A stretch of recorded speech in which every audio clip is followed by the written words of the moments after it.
Haleluya, para pemirsa Ratif TV dimanapun Anda berada. Kembali pada saat ini kita ada dalam acara Mimbar Agama Kristen bersama dengan saya Agus Wibowo. Nah, saudara-saudari yang terkasih dalam Tuhan, tema kita pada sore hari ini adalah kemenangan oleh karena Tuhan.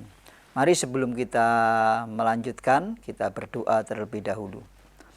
Bapa yang kami sembah di dalam nama Yesus, pada saat ini kami ada dalam acara Mimbar Agama Kristen. Kiranya Tuhan tolong, Tuhan memberkati kami sehingga kami dapat menerima pewahyuan, mengenal Engkau lebih dalam lagi. Urapi hamba-Mu yang menyampaikan pesan-pesan-Mu. Urapi setiap kami para pemirsa Ratif TV dimanapun berada. Kiranya lawatan Tuhan melawat setiap kami. Di dalam nama Yesus kami mengucap syukur dan berdoa. Dan demi nama Yesus kuasa-kuasa setan iblis pencuri firman kami usir Engkau di dalam nama Yesus. Haleluya. Amin. Haleluya, para pemirsa Ratif TV dimanapun berada. Kita akan membaca firman Tuhan dalam kitab 1 Yohanes pasal 5 ayat 4 dan 5. Saya akan membacakan bagi kita semua, demikianlah firman Tuhan. 1 Yohanes pasal 5 ayat 4 sampai 5. Sebab semua yang lahir dari Allah mengalahkan dunia, dan inilah kemenangan yang mengalahkan dunia, iman kita. Siapakah yang mengalahkan dunia selain daripada dia yang percaya bahwa Yesus adalah anak Allah? Saudara-saudari yang terkasih dalam Tuhan, firman Tuhan tadi mengatakan, mengajarkan kepada kita semua, demikianlah firman Tuhan, sebab semua yang lahir dari Allah mengalahkan dunia. Nah, saudara-saudari yang terkasih dalam Tuhan, setiap kita anak-anak Allah yang lahir dari Allah, kita pasti memiliki kekuatan oleh karena ada kuasa Tuhan yang menyertai kita untuk mengalahkan dunia. Mengalahkan persoalan-persoalan yang mendera hidup setiap kita anak-anak Tuhan. Apapun persoalanmu, apapun masalahmu, firman Tuhan tadi mengatakan, sebab semua yang lahir dari Allah mengalahkan dunia. Nah, saudara-saudari yang terkasih dalam Tuhan, mungkin ada di antara kita yang terikat akan hal-hal yang tidak baik, terikat akan dosa dan lain sebagainya, terikat akan hal-hal duniawi. Firman Tuhan mengingatkan kepada kita bahwa semua yang lahir dari Allah pasti akan mengalahkan dunia, mengalahkan sifat keduniawian kita, kedagingan kita. Ayat selanjutnya mengatakan, siapakah yang mengalahkan dunia selain daripada dia yang percaya bahwa Yesus adalah anak Allah. Siapapun saudara, siapapun kita yang percaya bahwa Yesus adalah anak Allah pasti akan mengalahkan dunia. Dan inilah kemenangan hidup kita, yaitu kita percaya kepada Tuhan Yesus yang adalah anak Allah.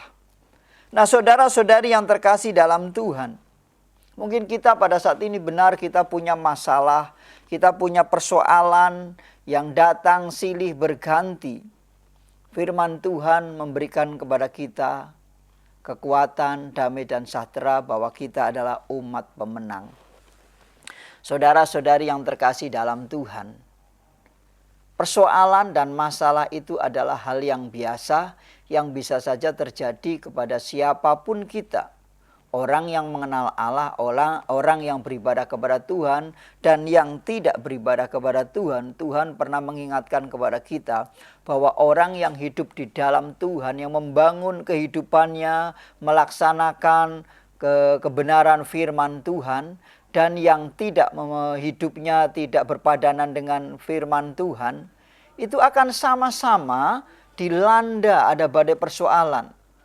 Orang yang membangun hidupnya di dalam dasar firman Tuhan mengatakan diumpamakan seperti orang yang membangun rumah di atas batu. Orang yang tidak melakukan kehendak Tuhan, tidak melaksanakan kehidupan sesuai dengan firman Tuhan, diumpamakan seorang yang membangun rumah di atas pasir. Lalu datanglah angin badai melanda rumah tersebut, baik orang yang membangun di atas kebenaran firman Tuhan, yang di atas batu maupun yang di atas pasir. Semuanya sama-sama dilanda. Tetapi ada perbedaan. Yang membangun rumahnya di atas pasir, rumah itu akan hancur berantakan, rusaklah, kehebatannya sangat besar. Tetapi orang yang membangun di atas dasar batu yang kokoh, rumah tersebut tidak mengalami kerusakan apapun. Ini artinya siapapun kita yang hidupnya hidup di dalam Kristus Yesus, hidup di dalam Tuhan, melaksanakan kebenaran-kebenaran firman Tuhan. Memang benar ada badai persoalan yang masalah yang melanda kehidupannya. Tetapi kehidupannya akan tetap kokoh oleh karena ada kekuatan dari Tuhan. Oleh karena hidupnya dibangun dengan kekuatan yang berasal daripada Tuhan. Saudara-saudari yang terkasih di dalam Tuhan, siapapun kita, saudara dan saya yang ingin menjadi seorang pemenang, maka kita harus berani menghadapi dalam medan pertempuran. Orang yang ingin menang, menjadi pemenang, dia pasti akan hidup. Dan kehidupannya berani menghadapi setiap musuh, menghadapi setiap tantangan, cobaan. Nah, saudara-saudari yang terkasih, kalau saudara dan saya ingin menang, satu-satunya jalan kita harus turun di medan peperangan. Karena di medan peperangan itulah saudara dan saya akan menjadi umat pemenang. Tapi saya ingatkan, firman Tuhan mengajarkan kepada kita bahwa perjuangan kita bukan melawan darah dan daging, tetapi melawan pemerintah-pemerintah di udara, maksudnya ya, pemerintah penghulu-penghulu di udara, yaitu kuasa-kuasa setan yang ada di udara yang kita mungkin tidak mampu melihatnya. Itulah peperangan kita, perjuangan kita, bukan melawan darah dan daging. Misalkan ada orang yang marah-marah sama kita, membenci kita lalu kita melawannya, bukan itu.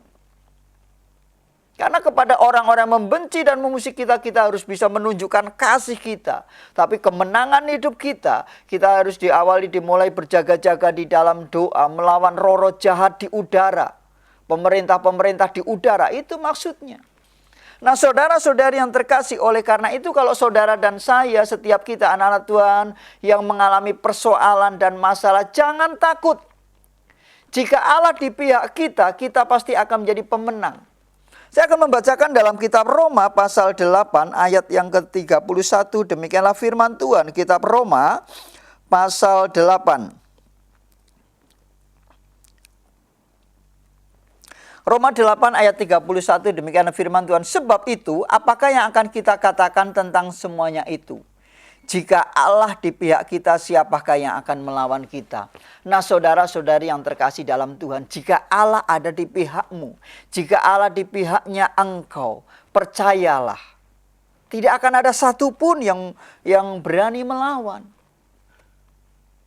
Karena Allah ada di pihak kita, maka siapakah lawan kita? Enggak ada. Persoalanmu, masalahmu, semuanya akan menjadi masalah yang biasa.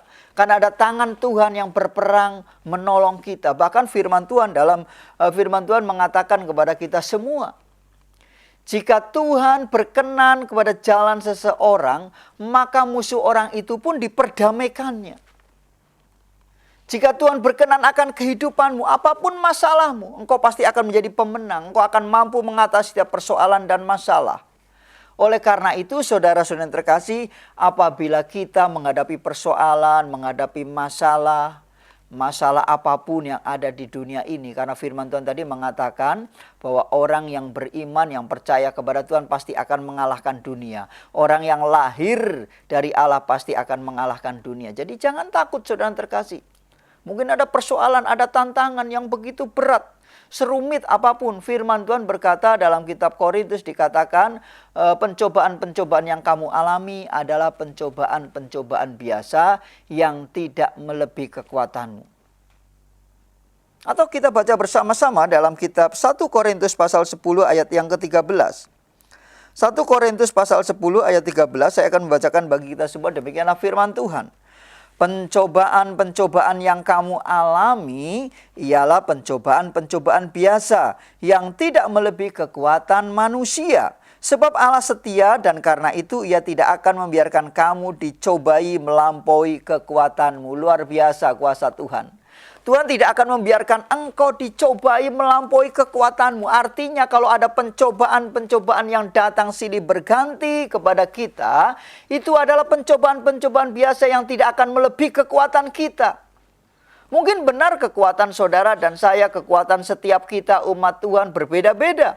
Tetapi apapun masalah dan persoalan yang datang kepada setiap kita tidak akan melebihi kekuatan setiap kita masing-masing. Tuhan tidak akan membiarkan kita dicobai melampaui kekuatan kita. Nah, saudara-saudari terkasih di dalam Tuhan, firman Tuhan selanjutnya mengatakan, pada waktu kamu dicobai, Ia akan memberikan kepadamu jalan keluar sehingga kamu dapat menanggungnya. Saudara-saudari terkasih, kalau saudara melihat televisi ada seorang petinju di sana. Petinju itu pasti pada saat dia akan bertanding, itu tidak akan antara kelas yang ringan ditandingkan dengan kelas yang berat, enggak. Berat badannya ditimbang sama, semuanya tinggi badannya, semuanya diukur. Pokoknya tidak boleh melebihi kekuatan masing-masing sehingga semuanya pada saat bertanding itu fair semuanya. Begitu pula kalau pencobaan yang datang kepada kita, pencobaan itu diperkenankan Tuhan datang, tidak akan melebihi kekuatan kita. Kita pasti akan dapat menanggungnya. Bahkan firman Tuhan sendiri yang berkata, Allah akan memberikan jalan keluar bagi setiap kita. Saudara-saudari yang terkasih, saudara dan saya ditetapkan Tuhan untuk menjadi seorang pemenang. Bahkan saudara adalah seorang pemenang karena ada kuasa Tuhan yang menyertai kita. Ada tangan Tuhan yang menyertai kita. Kita akan belajar dari 4 orang kusta, dia yang berani bertindak, dia mengalami kemenangan yang besar, dia mendapatkan jarahan yang besar.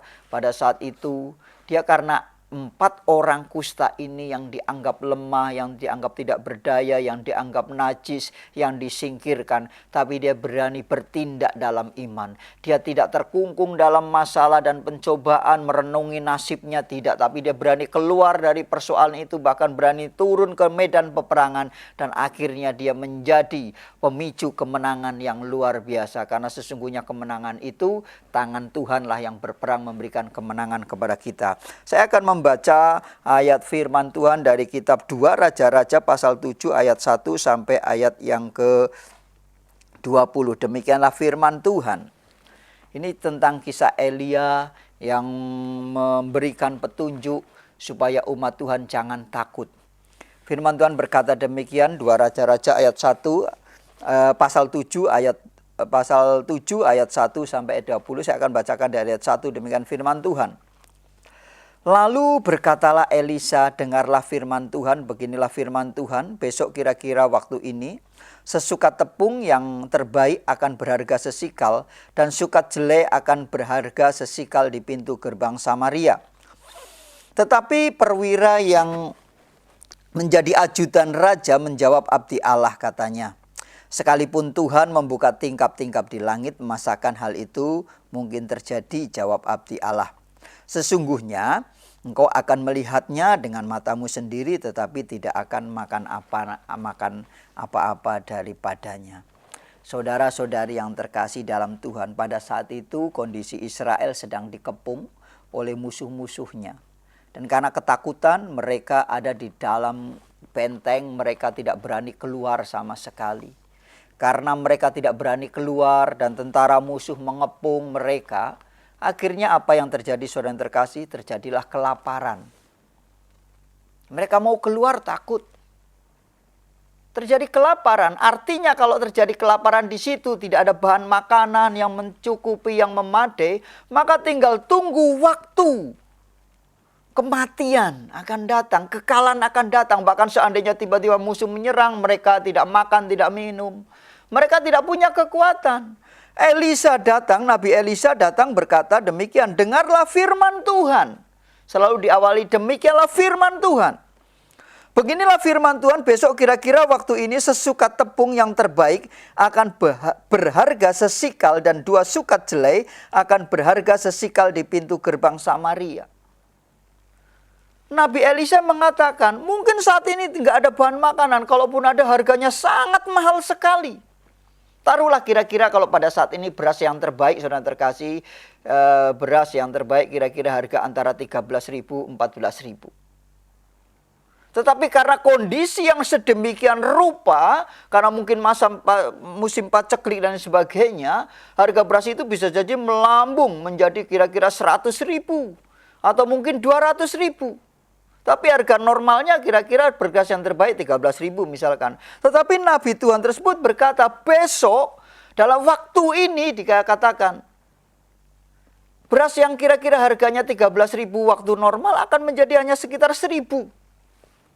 Padahal pada saat itu mungkin karena keadaan paceklik dan sebagainya, keadaan terkepung di Israel pada saat itu, harga gandum pada saat itu menjadi melonjak mahal banget, 100.000, dikatakan menjadi murah sekali.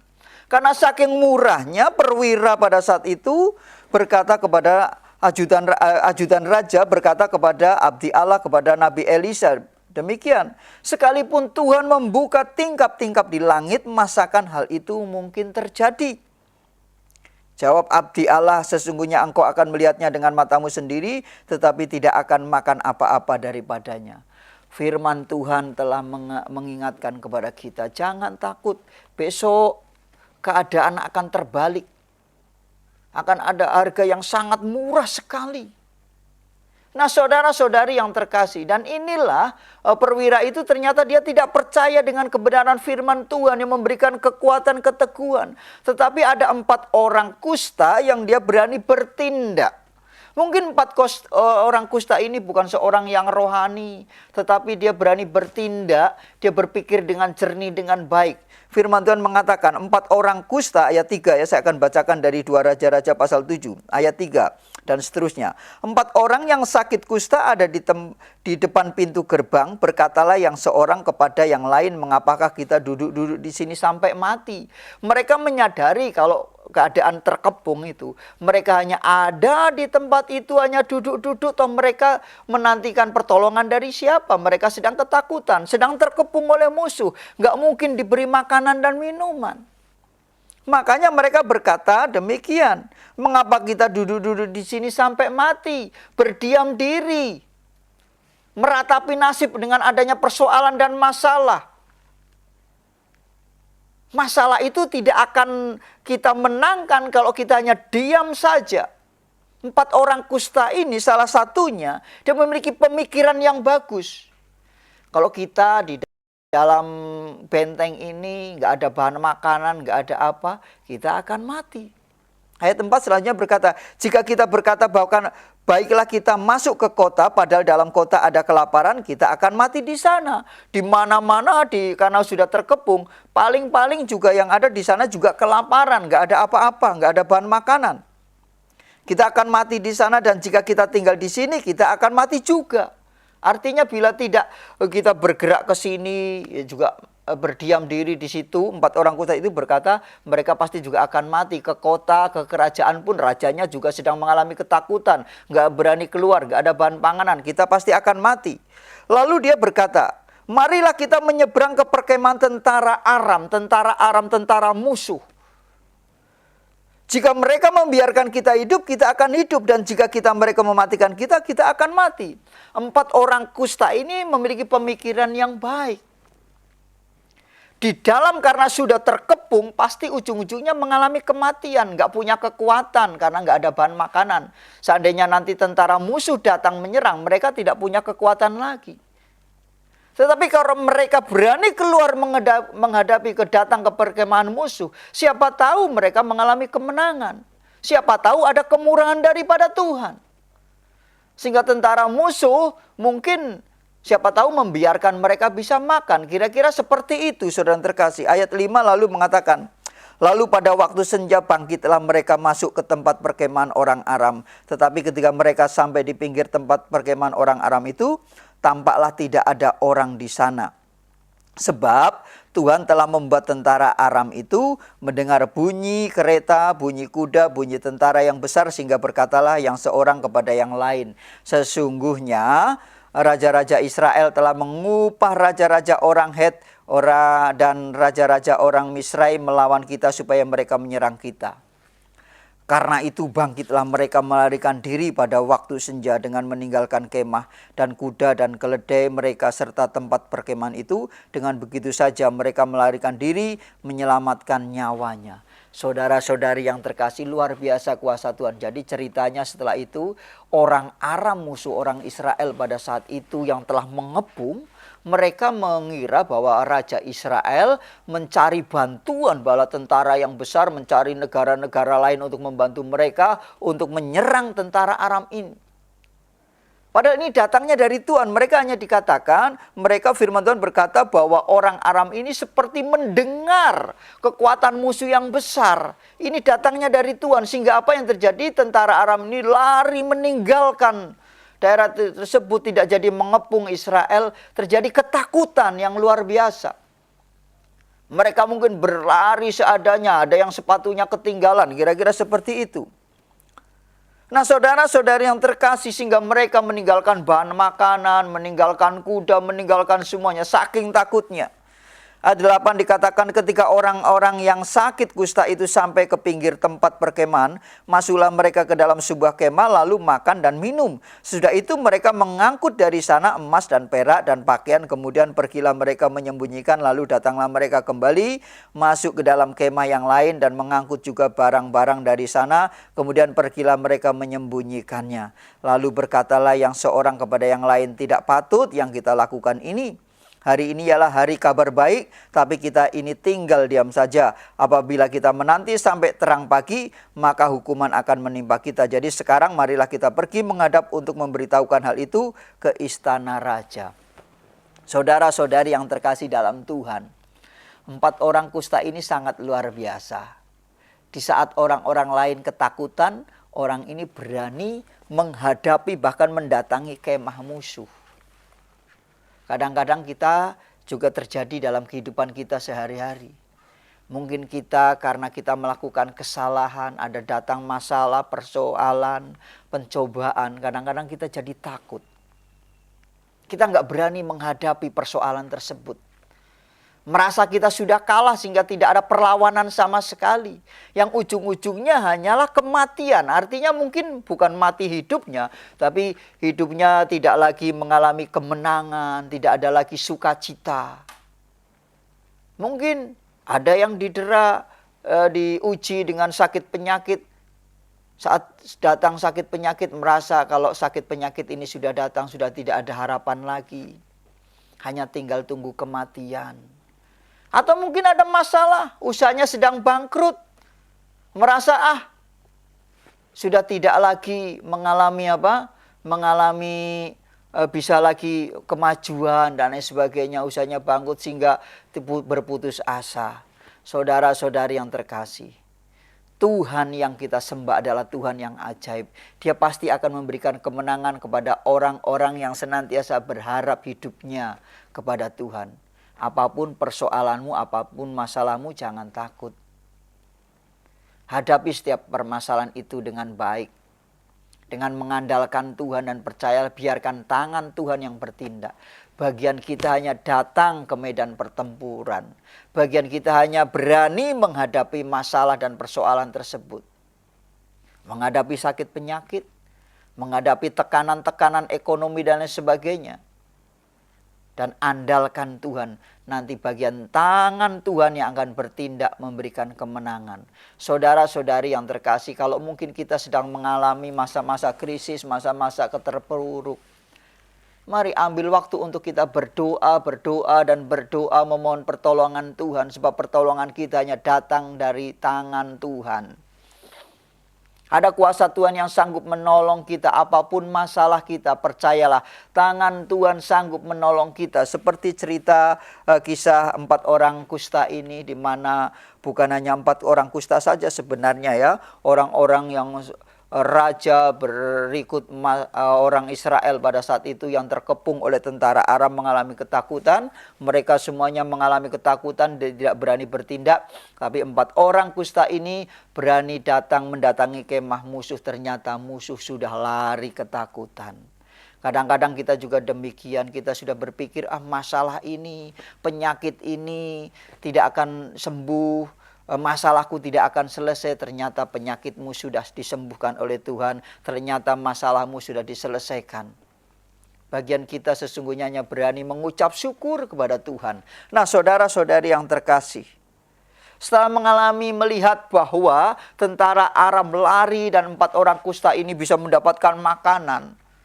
Jelaskan orang-orang yang di dalam sana yang mengalami ketakutan, mereka nggak dapat apa-apa. Mereka orang-orang 4 kusta ini justru mendapatkan ada jarahan yang banyak dari orang Aram, dari tentara musuh yang lari ketakutan. Di situ ada makanan, ada keledai, bahkan ada emas dan lain sebagainya. Artinya ada 4 orang kusta ini mengalami kemenangan yang luar biasa. Hidupnya berbalik, keadaannya 100%. Tadinya nggak punya apa-apa, bahkan perutnya lapar. Tapi orang itu akhirnya mendapatkan limpah berkat-berkat yang luar biasa. Setelah menyadari demikian, inilah sifat tamak manusia memang. Maunya mau untuk dia sendiri. Tapi puji Tuhan, 4 orang kusta ini akhirnya sadar. Kalau kita hanya memikirkan hidup kita saja, kita egois, nanti malah justru datang kutukan, datang hukuman dari Tuhan. Akhirnya mereka mengabarkan, mereka kembali lagi kepada raja dan memberikan kepada raja. Raja yang pada saat itu sedang tidur akhirnya mau bangun, diberikan kabar ada kemenangan, mereka pun tidak percaya, menganggap bahwa itu siasat musuh. Kadang-kadang kita juga demikian, setelah kita mendapatkan berkat Tuhan, mengalami kemenangan, kadang-kadang kita berpikir, ini hanya sementara, paling nanti ujung-ujungnya juga kita kalah lagi. Saudara-saudari yang terkasih dalam Tuhan, apapun dalam hidup kita, kita harus senantiasa membangun harapan. Bahwa kita memiliki harapan yang penuh dengan harapan. Harapan yang penuh dengan kemenangan. Jadi jangan pesimis dulu, saudara terkasih.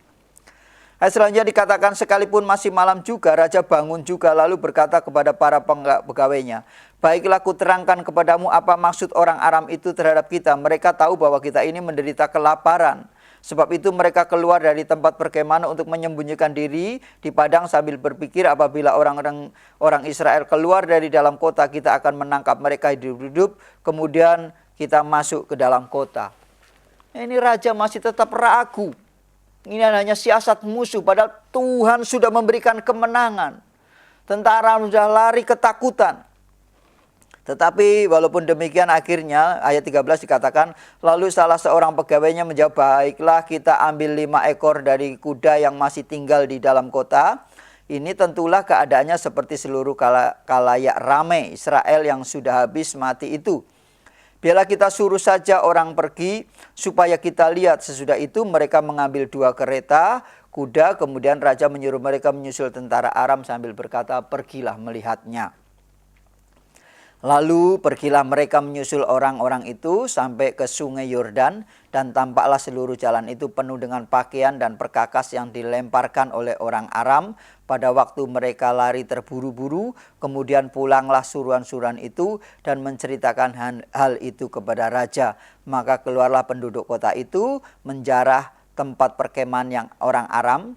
Karena itu sesukat tepung yang terbaik berharga sesikal, dan 2 sukat jelai berharga sesikal sesuai dengan firman Tuhan. Keadaan jadi terbalik.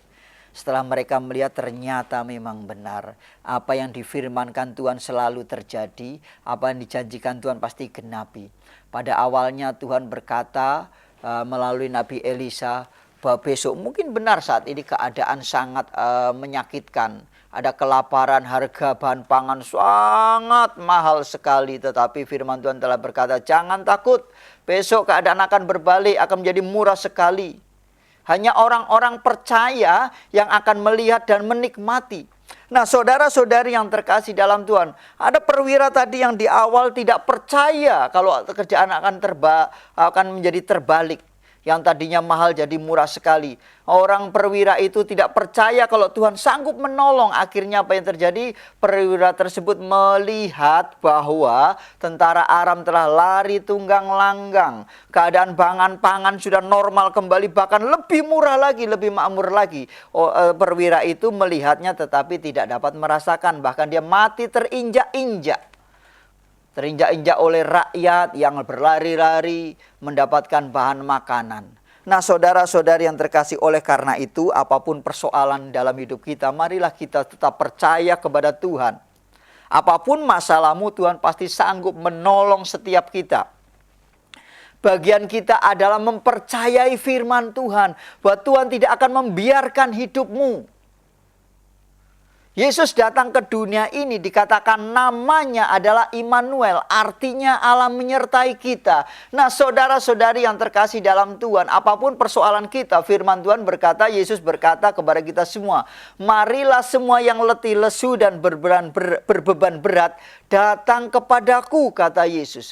Aku akan memberikan kelegaan kepadamu. Nah, saudara-saudari yang terkasih dalam Tuhan, Mungkin kau punya masalah sakit penyakit, tekanan ekonomi, masalah keluarga, pekerjaan, dan lain sebagainya sehingga bebanmu menjadi berat. Persoalanmu menjadi berat. Jangan takut. Hadapi semuanya itu. Datanglah kepada Yesus. Karena Yesus sendiri telah berkata, marilah kepadaku semua yang letih lesu dan berbeban berat. Aku akan memberikan kelegaan kepadamu.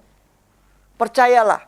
Saat kita berani menghadapi persoalan, menghadapi tantangan, cobaan dan sebagainya. Bukan kita yang berperang, saudara terkasih. Bagian kita hanya datang menghadapi, turun di medan pertempuran, dan tangan Tuhan yang memberikan kemenangan.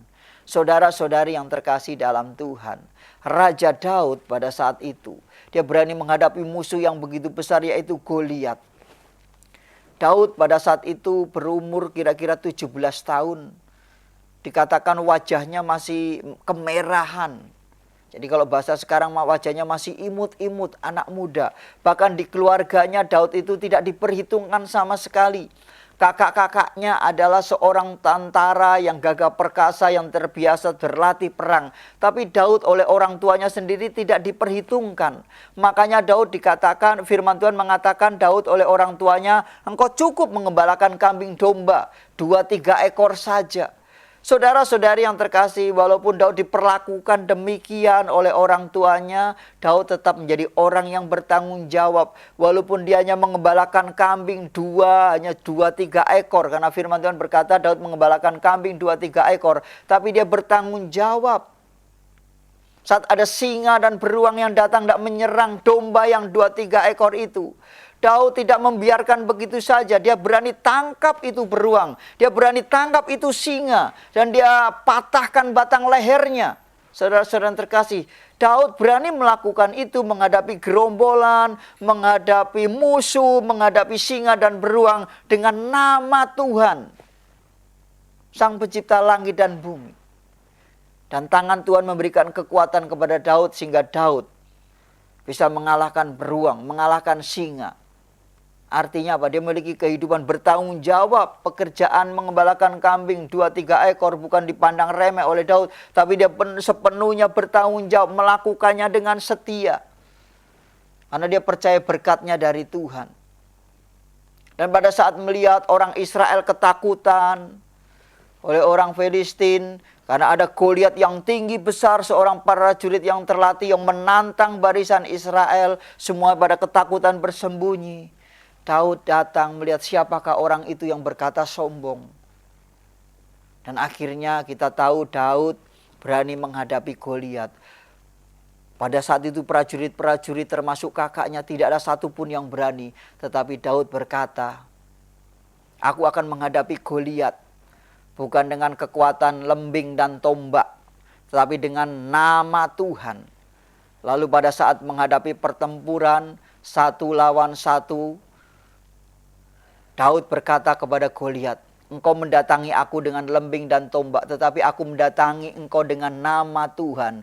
Hari ini juga aku akan memenggal kepalamu. Saudara yang terkasih, luar biasa perkataan Daud. Padahal dia tidak membawa pedang.